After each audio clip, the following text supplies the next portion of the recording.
पश्चिम बंगाल की राजनीति में एक बार फिर आरोप प्रत्यारोप तेज हो गए हैं। बीजेपी नेता दिलीप घोष ने राज्य में भ्रष्टाचार और देश विरोधी गतिविधियों से जुड़े मामलों का जिक्र किया है। उन्होंने आईपैक कार्यालय पर हुई छापेमारी को लेकर बड़ा सवाल उठाया। दिलीप घोष ने मुख्यमंत्री ममता बनर्जी के वहां पहुंचने को भी संदिग्ध बताया।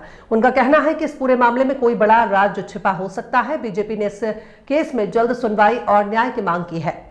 कोलकाता के पश्चिम बंगाल की राजनीति को लेकर एक बड़ा बयान सामने आया है। बीजेपी नेता दिलीप घोष ने राज्य में चल रहे कई मामलों की ओर ध्यान दिलाया। उन्होंने कहा कि बंगाल में भ्रष्टाचार से जुड़े अनेक केस पहले से मौजूद है और इसके साथ ही उन्होंने एनआईए के उस मामले का जिक्र किया है जो कथित देश विरोधी गतिविधियों से जुड़ा है। दिलीप घोष ने दावा किया कि इस केस में आईपैक का नाम भी सामने आया है। उन्होंने कहा कि इस पूरे मामले की सुनवाई अदालत में होनी है। दिलीप घोष ने आईपैक के कार्यालय पर हुई छापेमारी को लेकर गंभीर सवाल उठाए। उनका आरोप है कि मुख्यमंत्री ममता बनर्जी खुद वहां पहुंची और चीजों को छिपाने की कोशिश की। बीजेपी नेता ने कहा कि इससे साफ संकेत मिलते हैं कि यहां कोई बड़ा रहस्य या घोटाला छिपा हुआ है। उन्होंने मांग की है कि इस मामले की जल्द से जल्द सुनवाई हो। दिलीप घोष ने कहा कि बंगाल की जनता को सच्चाई जानने का हक है। उनका कहना है कि न्याय तभी होगा जब मामले की तेजी से सुनवाई की जाए। बीजेपी नेता ने भरोसा जताया कि अदालत के जरिए सच्चाई सामने आएगी।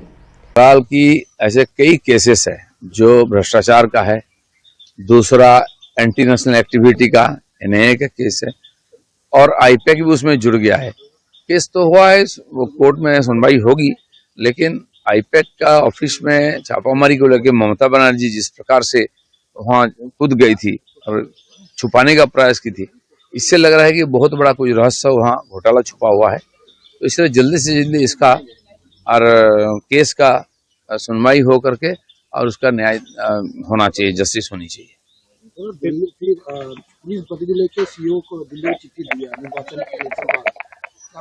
देखिए, पुलिस को जो यहाँ सहयोग करना चाहिए एसआईआर में नहीं कर रही है।